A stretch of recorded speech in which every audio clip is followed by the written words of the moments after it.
Hello everyone, কেমন আছো সবাই? আশা করছি সবাই ভালোই আছো। তো আজকে আমি আবারও একটা নতুন ভিডিও নিয়ে চলে এসেছি আপনাদের সঙ্গে শেয়ার করার জন্য।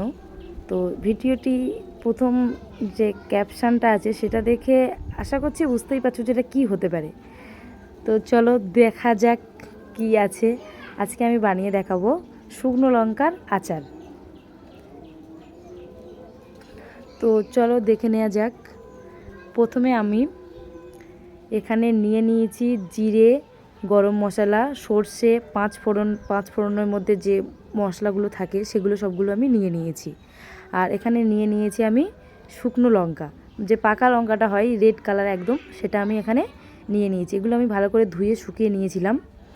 তারপর এগুলো আমি মাঝখান থেকে একটু করে চিড়ে নেব ছুরির সাহায্যে। একটু করে চিড়ে নিয়ে এর মধ্যে মশলা ঢোকালে এটা খেতে অনেক টেস্টি হয়।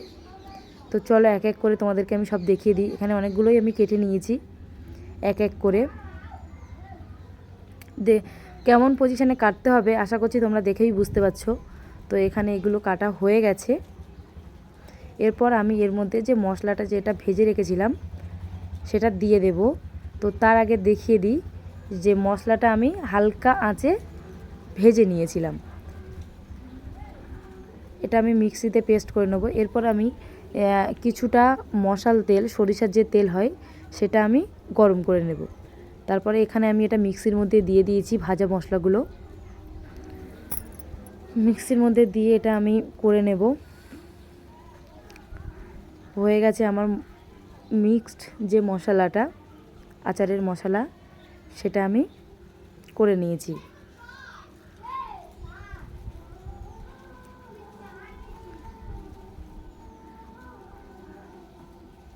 জারের মধ্যে কিছুটা পরিমাণ লেগেছিল সেটা আমি ছোট চামচ দিয়ে ছাড়িয়ে নিয়েছি।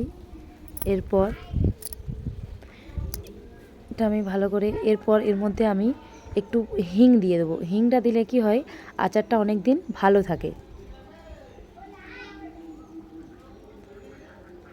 আর এর মধ্যে আমি কিছুটা লেবুর রস অ্যাড করে দিয়েছি।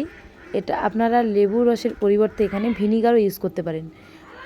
ভিনিগার অথবা লেবুটা ইউজ করলে আচারের সংরক্ষণ করার যে প্রসেসটা সেটা অনেক বেশি দিন হয় আর কি, সহজে নষ্ট হয় না।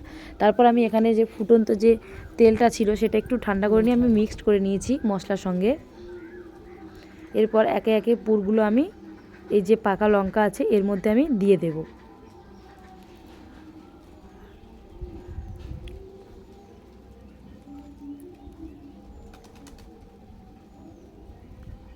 এরপর এর মধ্যে আমি সামান্য একটু লবণ ছড়িয়ে দিয়েছিলাম।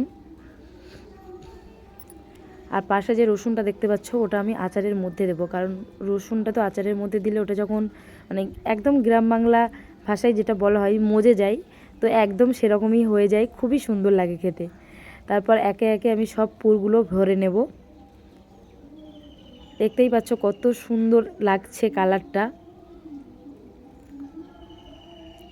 তো একে একে আমি দুটো প্লেটে সাজিয়ে নিয়েছি ভালো করে। তারপর আমি এখান থেকে নিয়ে যে জারটা নিয়েছি জারের মধ্যে দিয়ে দেব। এক এক করে জারের মধ্যে সবগুলো মরিচ দিয়ে দেব।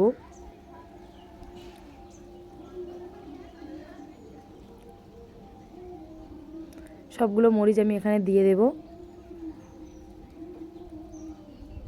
আর ভিতরে ভিতরে আমি রসুনের কিছু কোয়া দিয়ে দিয়েছি আর উপরে কিছুটা দিয়ে দিয়েছি। এরপর এখানে যে তেলটা গরম করে রাখা ছিল সেটা পরে অবশ্যই ঠান্ডা করে নিয়েছিলাম পরে, সেটা আমি এর মধ্যে একটু একটু করে দিয়ে দেব। তো আমার আচার তৈরির প্রসেস প্রায় রেডি হয়ে এসছে। এরপর আমি বাকি তেলটা এর মধ্যে দিয়ে দেব। দেখতেই পাচ্ছ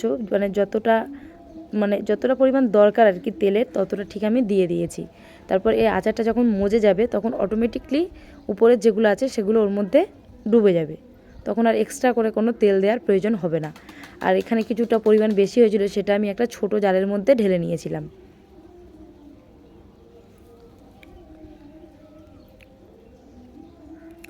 তো দেখো আমার রেড চিলি পিকেল রেডি হয়ে গেছে।